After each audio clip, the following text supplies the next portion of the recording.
Hey everyone, Marty Snyder, Dale Jarrett, Kyle Petty joining you here. Big day for William Byron at Watkins Glen. It also was a big day for Bubba Wallace, who finished 12th, but said afterwards his best road course race ever. Afterwards, our Dylan Welch caught up with him.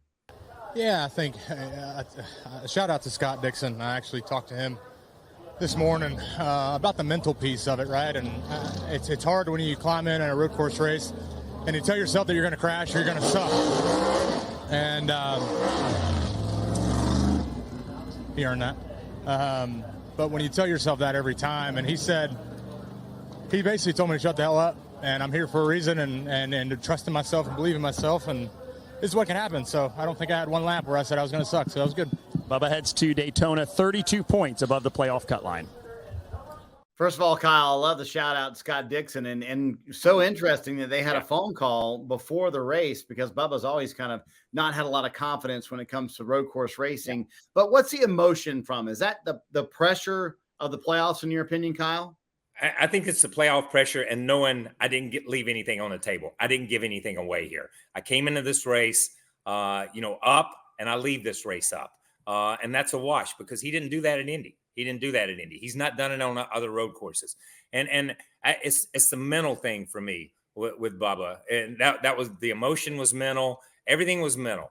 You look at it and he's saying, man, I'm terrible at this place. I've got to get over that hump. To reach out to a Scott Dixon, to reach out way outside his comfort zone, just for his head. Not to tell you how to run the road course, not to give you pointers on hilling and towing and downshifting and all this other stuff. To just get me focused on where I need to be. Scott Dixon, he should take he needs a little bit of money for that, because obviously he had Bubba on the couch that morning. Yeah.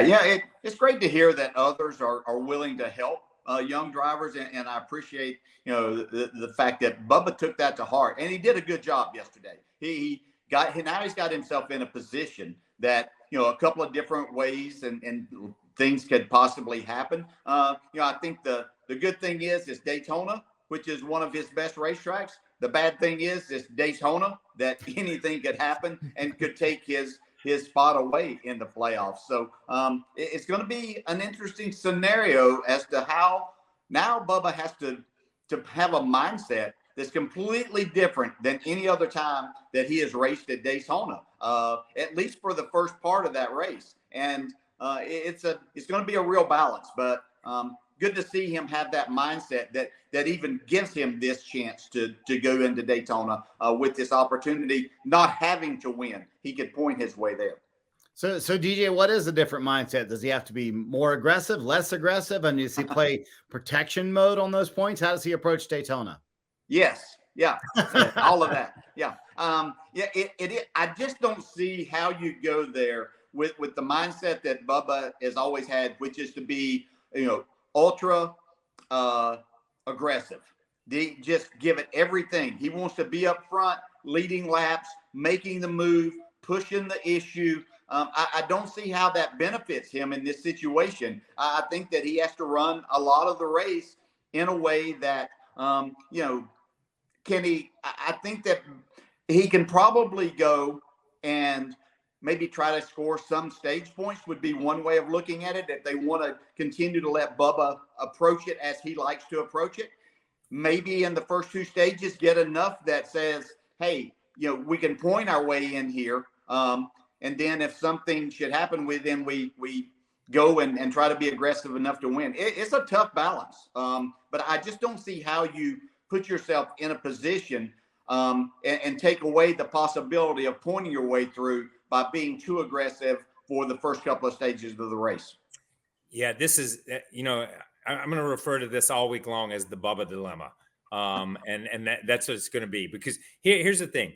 We come off of a race, and you see the interview, we come off of a race where he felt like he didn't have confidence in himself. He had to pump himself up. He had to talk to himself inside his helmet all day long to make himself focus and do things to be successful at that racetrack.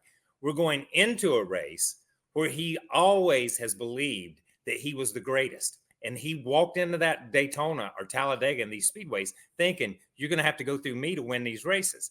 He's going to have to walk into Daytona this time and temper that. How do you temper that? You're asking him to change. And we talked about it in an earlier episode with Chase Elliott and Alan Gustafson, having to change the way they race. Now we're going to ask Bubba to change the way he races. And that may be tough. That may be tough for him because he's not that kind of guy. He's that kind of guy, hell-bent for leather. I'm going to make something happen here, and I'm going to make it happen for myself.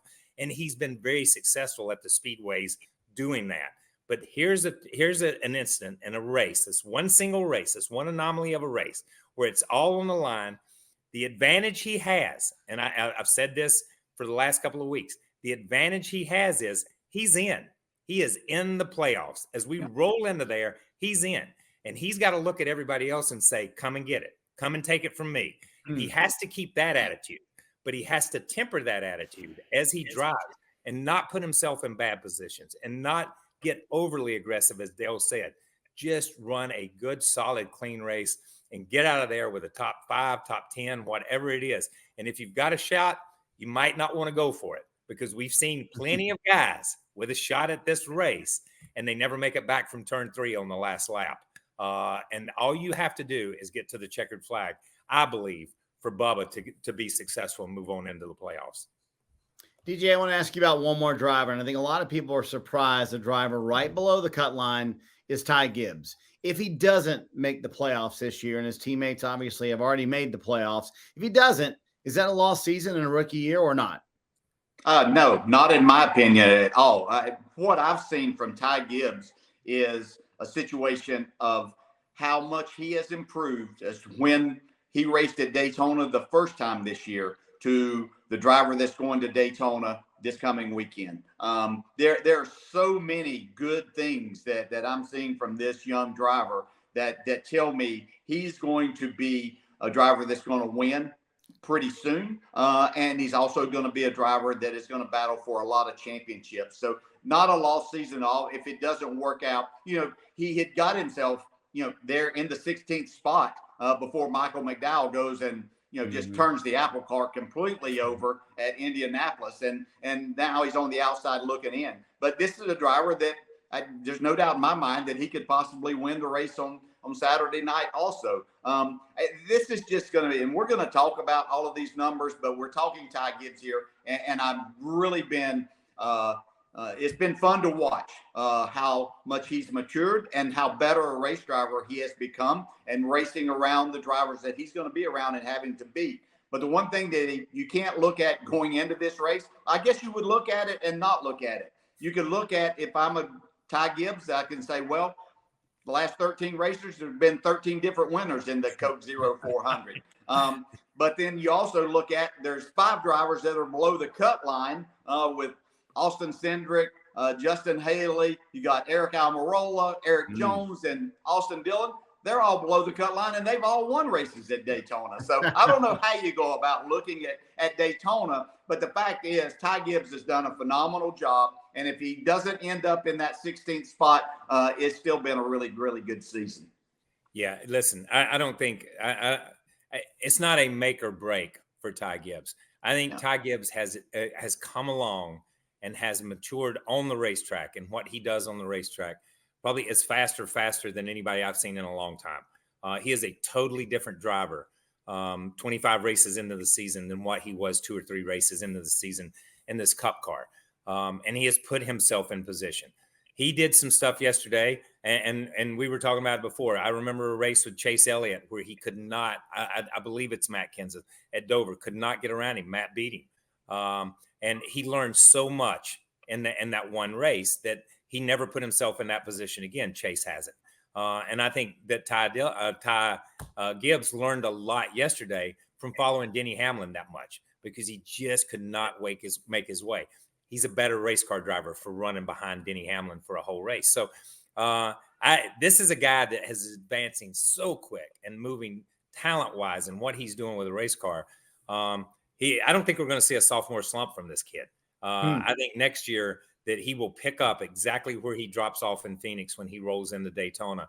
And listen, we're talking about the playoffs, but I look just as Dale does. I look at it and say there's 11 races left in the season. Don't be surprised if he doesn't win a race in the playoffs and before the end of the season and win a race in his rookie year, because I would not be surprised at all to see him standing in victory lane. Thanks for joining us for Motormouths, presented by Toyota. Hi, I'm Parker Kligerman. For more access like this from Pit Road, be sure to click and subscribe to the Motorsports on NBC YouTube channel.